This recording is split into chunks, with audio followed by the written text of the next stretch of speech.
never had to do it alone. I always put people around you if you would just allow them to be there for you.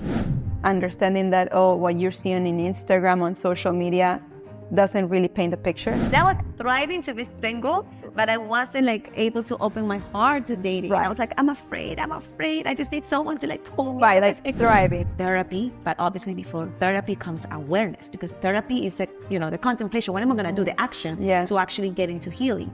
But before that, we need to create awareness. Dude, I don't know these people. I thrive on having good, long relationships with people that I really know. Heal together, grow together, overcome together. Yeah. Because if you don't lead, she won't trust you. She'll get lost. And she will get lost. And she will start doing, as a woman, whatever she wants to do. I texted you the other day, please, Carlita, pray because I feel in this way. And you were like, okay, I'm going to pray for this, but how can I support you?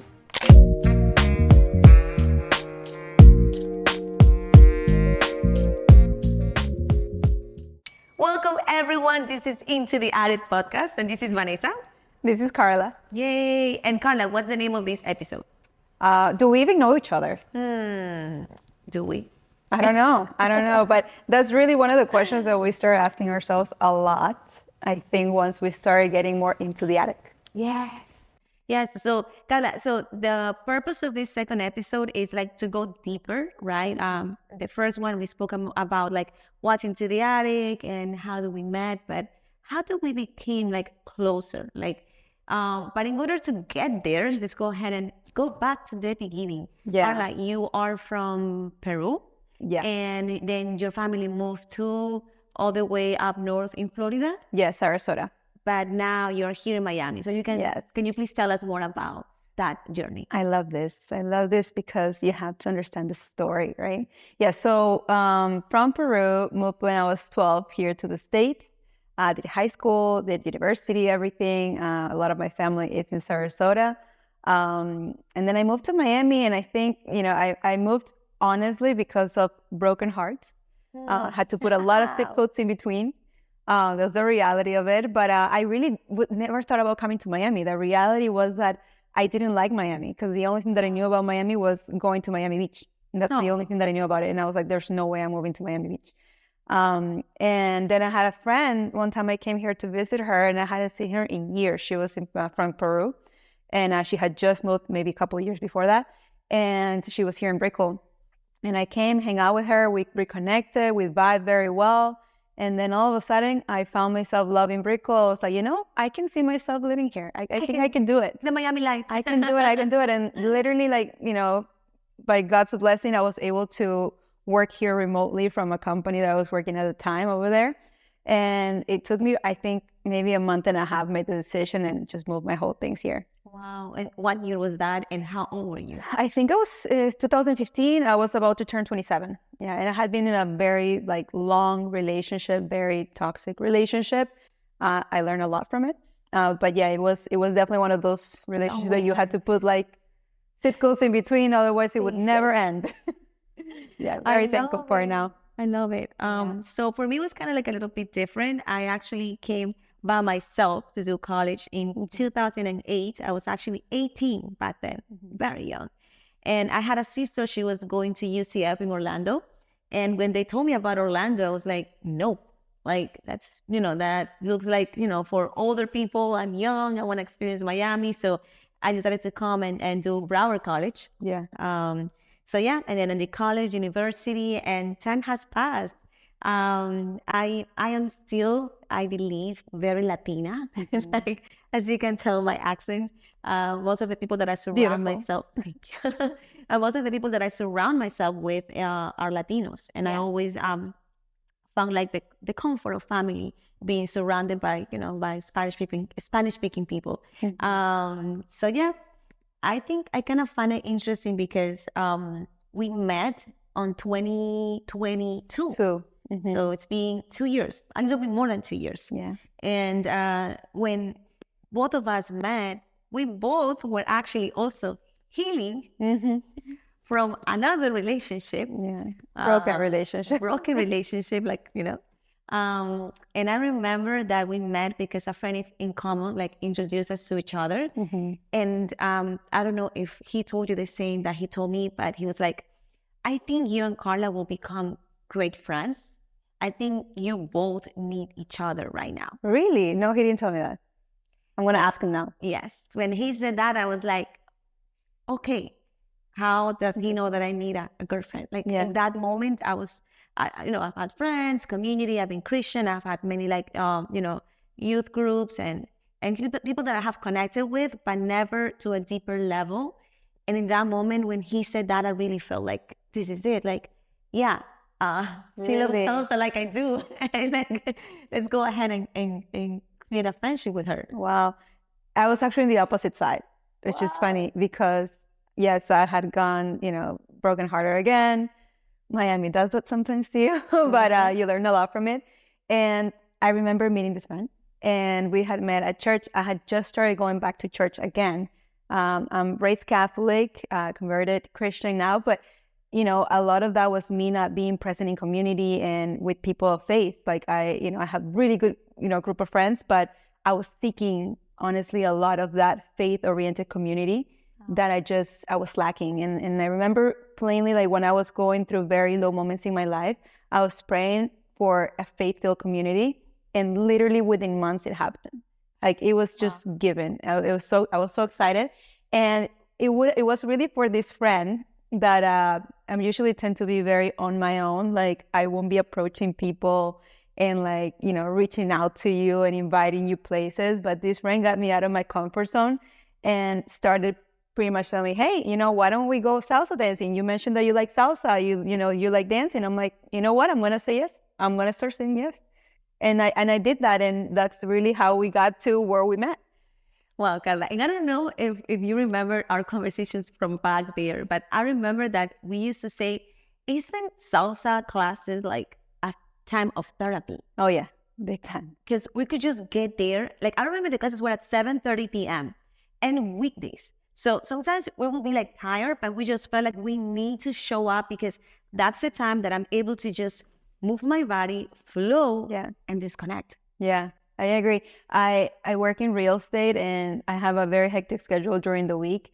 And I found myself, my friend, really good friend, would tell me, you need to start playing more. Like you need to start doing something that just gets you out of your head, something, out of the normal. And obviously, like we like dancing, and we go out, every now and then now, to go dancing just socially. But I was like, you know what? Like, I'm going to start taking classes. I've always wanted to, like, get better, like, get the techniques, in place. So I remember telling the friend, I was like, I wouldn't mind taking some salsa dancing classes. I want to go into, like, like the actual classical dancing, right? And yeah, I agree. We ended up meeting there and, and learning our techniques, not only in salsa, but also in life. Do you remember? Yes. Yeah. It taught us so much about life, about relationships as we were healing through them. I mean, it truly teaches you about the dynamics of men and women. Like, let me just give you a quick example. Like, I remember one day I was like dancing and we had already learned the pattern, right? And then once he had explained each part of the pattern, he would just play the song and it would just like dance. Yeah. And I remember in front of the class, one moment the professor stopped the music and said, Vanessa, you need to stop thinking that you know the intention of the man. You need to let him show you his intention first before you move. And that was like, yeah. Excuse me. Yeah. I just speak into my love life because that's exactly what happened. Yeah. And it was just so funny because I don't know which one he told you, but I know that to each one of us, he was able to like explain how the dynamic of us trusting the other person, what we were making the salsa patterns, like how we were approaching them and how were we receiving them. Yeah, I remember I love dancing. And I'm usually, if I trust my partner and I see them that they're really good at dancing, I will usually flow. When I see that I'm not, we're not compatible, we're not dancing very well, I tend to like get more stringent, more strict, And I remember rigid. Yeah, that's the word, rigid. And I remember he would tell me, you know, he was really good, but I still wasn't catching up to his style, right? The actual, like, the structure. And he was very soft and eloquent and everything. And he noticed it. And he's like, you need to let loose. I got you. He's like, I got you. Wow. Just relax. You have to trust me and let me lead. He's like, let me lead. I'm like, all right, fine. I'm gonna lead.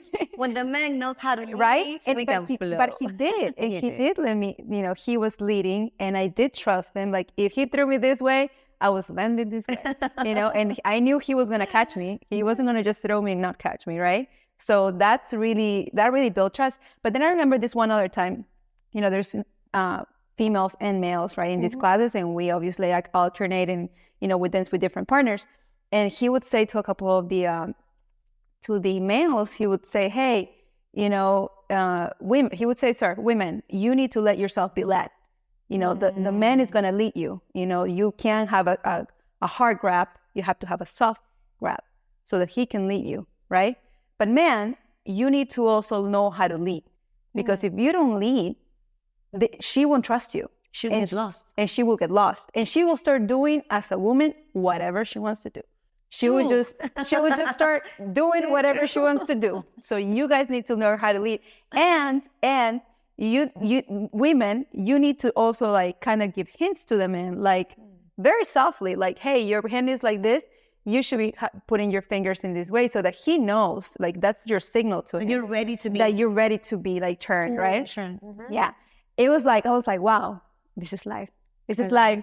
Like, right? And it really taught me a lot in relationships, just from those, you know, classes. And I think that was the beginning of us like start talking, because that's the moment that you explained to me about, you know, your past relationship and me, and then how we were both really enjoying to be in a circle of friends where we felt that we were, you know, safe, that we could just go dance and have fun and like have deeper conversations, knowing that it was a safe space, a safe circle that even until today we still haven't. Yeah. We're so grateful for it.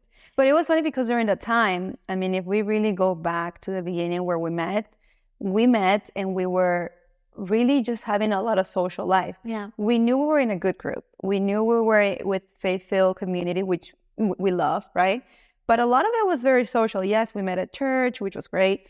Yes, we went to restaurants, dancing, you know, like a lot of social events and birthdays, everything, right? But as I was mentioning earlier, like, you know, I wasn't getting that, what is going on with your life normally, right? Because yeah, we can see each other once we go after work, after hours, whatever, and everything seems to be fine. Everybody's happy, dressed up, having a good time, right? But do we really even know each other? Like, what is going in your heart? Because I have no idea. And it got to me to a certain point where I was like, dude, I don't know these people. Like, you know, I thrive on having like good, long relationships with people that I really know. And, you know, likewise, they know me, right? They can read me. They can know my patterns. They can tell me, "Ooh, Karla, you're acting strange. Like, what is going on? Something's bothering you," you know? So yeah, I came to a point that I was like, you know what? I'm seeking more. I need more of this, you know? And that's the time where we were like, because we had the circle, that's the moment that one day we agreed to just go ahead and have coffee. And then, to have a coffee and wine in your house and just some appetizers. And it was Fabiana, who you're actually going to meet in the next episode. With her and the two of us were able to like open up. Yeah. And even cry. Yeah. And even just pray for each other. And like leave that day from your house knowing that, okay, I'm not alone. Yeah. And I love it because it's true. Like, even though we were socializing a lot and we were like making life and healing, because community does allow you to heal, mostly if it's in a safe space. Yeah. But then when you have these deep conversations, when you actually even bring God in the center of those conversations, where you speak about faith, hope, and what you love and what is breaking you in the moment, I feel like that's the moment that we actually start like, you know, the Bible says that if one or two gets an agreement, the Holy Spirit is there. And it also says that, you know, like when,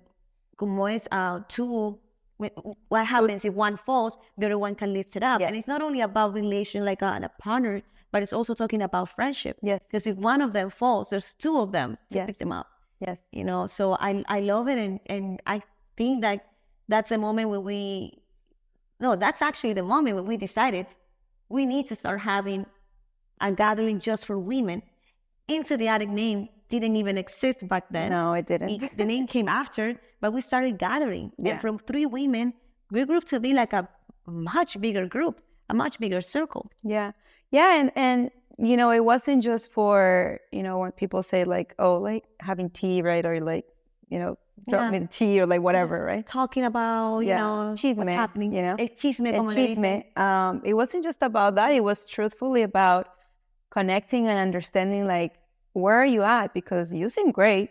Like, I think we'll talk more about with Fabi, but during that time, Fabi was going through a great, you know, like, what's it called? Engagement, you know, and I mean, I was going through a great relationship and everything seemed fine. You know, you were thriving on your single life, you know? So I wasn't. I mean, you know, I was actually afraid of going on. I mean, I was thriving to be single, but I wasn't like able to open my heart to dating. Right. I was like, I'm afraid. I just need someone to like pull me. Right, like thriving. So like thriving, right? But yeah, I mean, we didn't really know what everybody was going through, right? And I think opening up those conversations in a very humble, open, vulnerable, right, space, it really allowed us to see more of each other, right? And honestly, shedding light to what people think, but it's not true, you know, like understanding that, oh, what you're seeing in Instagram, on social media, doesn't really paint the picture. It's only the highlights. It's just the highlights. You don't really see the behind the scenes. You don't see the good times, the bad times, the struggles, you know, the work that it takes to get anywhere, being that in, you know, relationships, business, you know, the self-development, right? Anything. And that really opened our eyes. I mean, I remember for me, it really became a space to also speak. Like, I tend to just kind of do things on my own, be more, you know, in my own lane. And it really helped me open up more and have a sense of like, I can like speak my truth, like to a good group of friends, you know, and also be able to share, you know, and at the same time heal, you know, with those conversations. The Bible says, I don't remember which verse, you can tell me on that, but if you confess your sins to others, you know, you can actually heal, right? Confess your sins to others. So that's exactly what it did. But you know why healing? Because number one, and this is happening in all the gatherings, when one confesses what's in their heart, it brings healing, because the first step in order to heal or for any process is awareness. Yeah. But then comes the pre-contemplation and contemplation of, okay, what am I going to do about this? Mm-hmm. So then something that feels like it's only my burden now becomes something that I'm able to speak it out loud. I'm able to be aware of it. I'm actually able to get a second or third perspective from other people. But also, these girls tell me, like, okay, what can we do now? How can we be for you? How can I? And I remember, and even until today, I texted you the other day, like, please, Carlita, pray because I feel in this way. And you were like, okay, I'm going to pray for this, but how can I support you?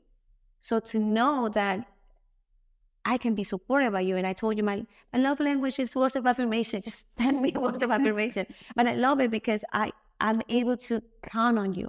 And I think like the value that the Into the Attic brings for every woman that gets to be there is that they get to this realization that they're not meant to do life alone. They're not meant to go through what's in their emotional attic alone. And that we can all create a support group. We can all create a women's fellowship that can walk with you since the first moment that you sit with us until the rest of your life, if you allow us to do. Yeah. And that's what we're doing for each other. Like, how did that transform you like into the next like meetings that we had? Because that started very like small, and I remember we're just like very casually like, hey, let's invite more people, more girls, you know, like the next month, you know, let's just have good open conversations. How has that transformed your life? That was a little over a year ago. Wow, I can answer without getting emotional. I'm not used to doing life alone. Like, I was a middle child. So when you're the middle child, listen, the big one gets the most responsibility and the last one gets the most attention. So you're kind of like there. in the middle. I also came here at the age of 18. So 16 years without my family presently here.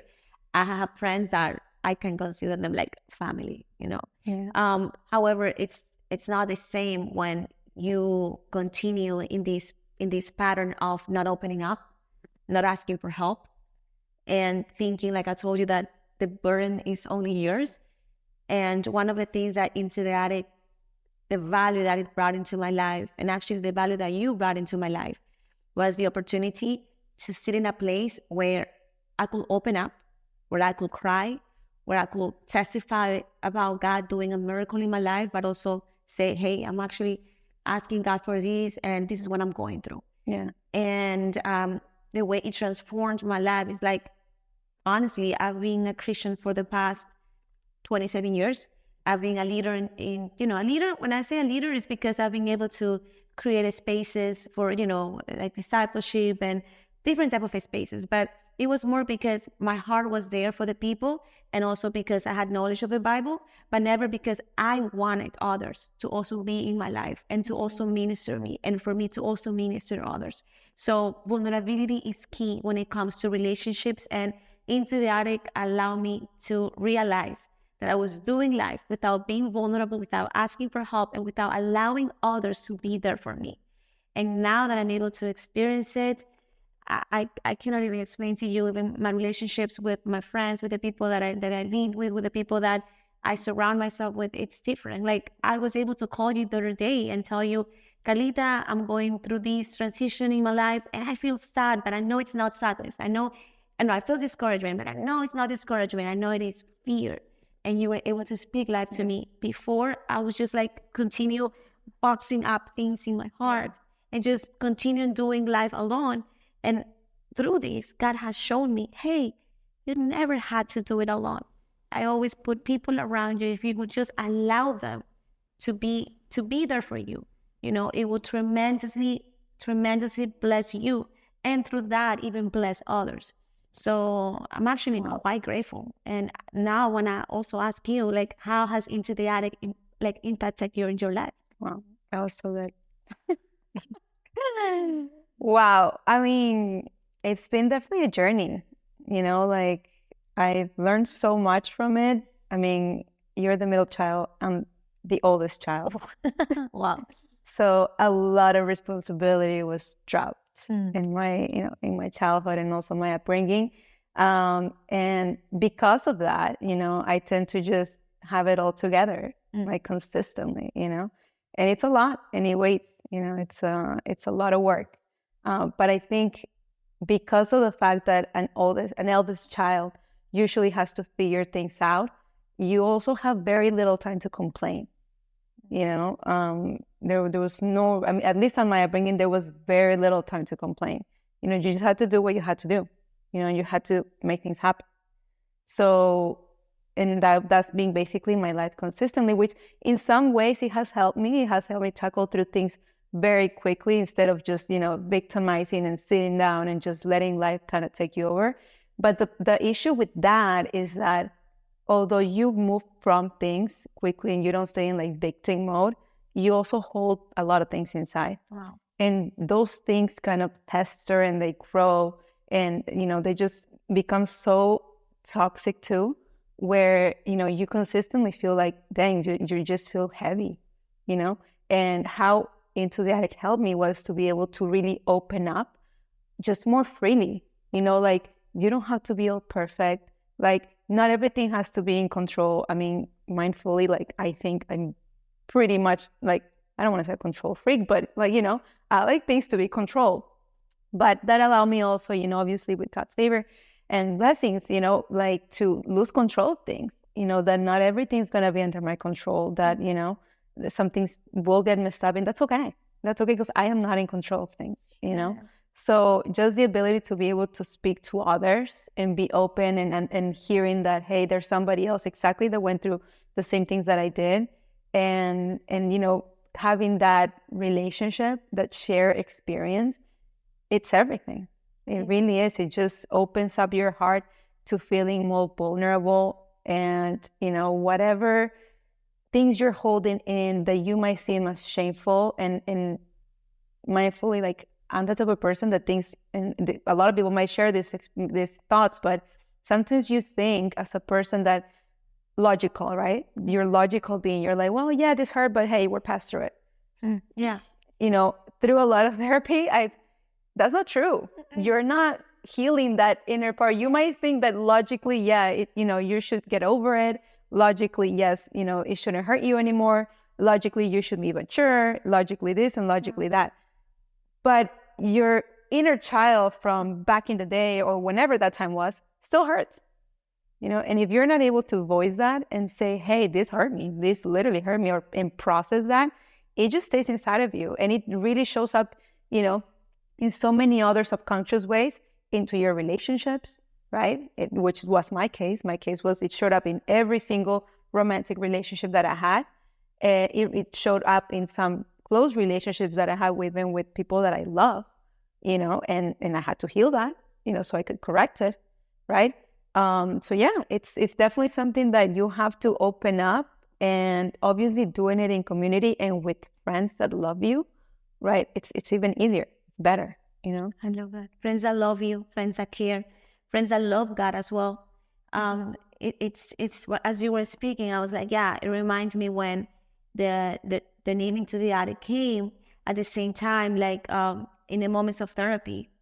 I remember my therapist asked me, oh, let's talk about that. And it was like, oh, I can't believe she noticed that box in my attic. No, it's fine. It's already super grabbed. Yes. That Already needs to be processed open again. And my therapist was like, no. We need to open that box. And it was a very great therapy session because I was able to find freedom in something that I, like you say, had thought that, it's already taken care of. I already wrapped it up. It's not there anymore. I guess it's just part of my attic because, I left it here, but it doesn't need to be open. And that's why they name into the attic, because it's like, we really want you to like close your eyes and imagine your heart and imagine yourself like there's an attic, an emotional attic, where you have stored so many beautiful things, beautiful experiences, treasures that are actually talents that were given to you.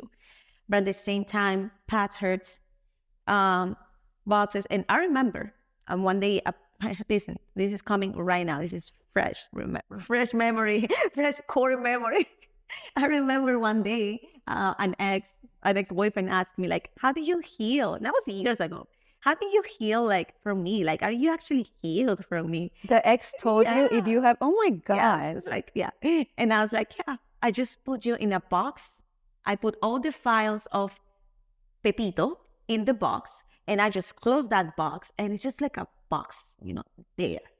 But yeah, I'm over it. And then my therapist calls me. She's like, what was the name of that person? It doesn't matter. I don't want to, imagine what I told her. I don't want to put a therapy session on that person. Like, he's so gone. past, Yeah. like, and she's like, no, you're acting defensive. You don't want to tell me the person's name. We have to open that box. Wow. Freedom as well. So I think sometimes and listen, mostly Latinas, we tend to be like, we don't have time. Yeah. There's a meme that is so true, that the girl is crying and the mom is like, the Latina mom is like, what happened? And she's like, Mom, my boyfriend broke up with me. And she's like, okay, well, start cleaning the house. And, Yeah, we don't have time for that. There's no time for crying. There's no time for that. He doesn't deserve that. Go ahead and start cleaning your room or get to something. And it's interesting because it is true. As Latinas, even, we don't give ourselves maybe that grieving time. You automatically want to do something in order to move on. Yeah. And therapy, but obviously before therapy comes awareness, because therapy is the contemplation. When am I going to do the action to actually get into healing? But before that, we need to create awareness. And in the Into the Addicts meeting, when we start sharing about what one of our girls is going through, we start analyzing, oh, wait, I went through something similar years ago. And I think the root of that is this that happened in my childhood, or this that I learned through my culture or through my family, or, in this relationship. And awareness is what brings us to realize what's still in our attic that needs to be whether clear out, yeah, whether take it out and, do something with it. Like, it's funny because I remember also in those conversations, I remember telling you like, or I don't know if it was I'm pretty sure it was you. I was like, if we had a very intimate like relationship, I would have already seen your patterns like 3 months, 4 months ago, and I would have know you, and I would have called you out on them. But I don't know you like that, so I don't know if this is like casually you or sometimes you or like it's a consistent pattern, right? And I was like, no, like I should be able to tell her this, and that's friendship to me. Like speaking truth with love, it's friendship, because if you're hiding just to like, be cool friends and just like, have a good vibe with each other, but you're seeing somebody like having the same good, bad, unhealthy patterns in life, like, no, like your friend should be able to tell you, hey friend, like you're not going the right way. Like you don't see it, but I see it, and let me tell you so that you can have that awareness, and hopefully through awareness, you get to healing through either therapy and most importantly, your heart with God. Because I remember at some point I was definitely aware. I had gone through through the therapist. I had healed my mind in a sense, right? Because I was very much aware and I knew exactly the practices, how to stop things, like not to say the wrong things, like I was aware, but my heart was not. Like my heart really needed Jesus, like it needed really the truth. So that really, at least me, it helped me, right? And now I walk in a way different way than you would have met me, like maybe 10 years ago, 5 years ago, So and the same for me. Imagine I'm a Christian for all these years. Yeah. But I still keep on growing, and I still keep on. Two things that I have learned in my recent journey is like we have to remain humble. Yeah. To constantly go to God with the heart and the posture of like, God, I depend on you. Everything I do, I wanted to do it for your glory. So give me the strength, but also give me the wisdom, and give me the heart that can obey you, that can follow you, that can, that can actually like do things with you, like acknowledging the Holy Spirit, creating every moment with me. But at the same time, the identity of the daughter of God, which I was sharing with you the other day, I was talking to a friend and she was like, yeah, my feminine, my masculine. And I was like, feminine, masculine, we can talk about it because I do know that there's good things to learn about it. But at the end of the day, when you operate as a child of God, the confidence you get is not about in what's... We make it too complicated. Yeah, exactly. There's no other complication more than when you walk as a child of God, you acknowledge who you are and you can really boldly face everything that comes in life. But as the same thing, we need to understand we're not alone. And I really want for every woman that is listening to this to know that the purpose of this podcast is because we're going to go deeper into conversations that we don't even know how they're going to be. We have like an idea, obviously, but we know that the Holy Spirit is going to lead us. We're being led, So like what needs to be We're not said. controlling this. We're being led through it. No. Latinas are not controlling this space. Oh, we try.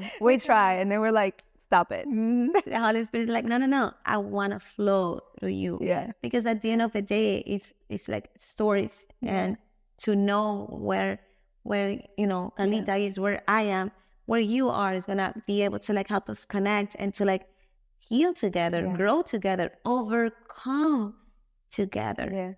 And like that's the purpose of this podcast. And we really wanted to like tell you, we were friends for a good time, for like almost 2 years before we decided, okay, let's go deeper. Let's get to know each other more. And now I feel like, like, okay, I can tell Carlita, I'm feeling this. And I know it's just fear, but please pray for me about this. Yes. And likewise with me, if there's something that, that I'm off, like I thrive on, hey, call me out. Like I'm the friend that needs you to call me out, like, hey, there's something wrong. And I'm open to it. I know. I'm open to it. And I think there's a lot of women there too, that sometimes you feel like you have to be strong. And, and you sometimes like want that person to call you, and tell you, hey, what's up with you? Hey, let's talk. Hey, like you want to speak, and not have it like all figured out in yourself internally in your mind, so I thank you so much for being that friend, because you really have been in the last year and a half.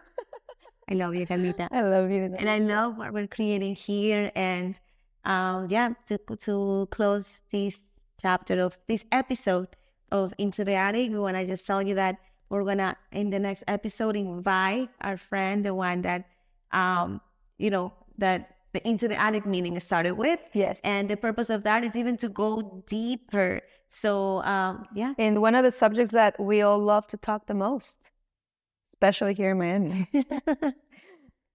What is it? Till the next one, relationship is coming in Miami. Ay, ay, ay, no pregunten mucho. But also thank you, Carlita, for opening up your space, because that's actually where the Into the Attic meetings started. So thank you, and I will see you in the next episode. Yes. Go.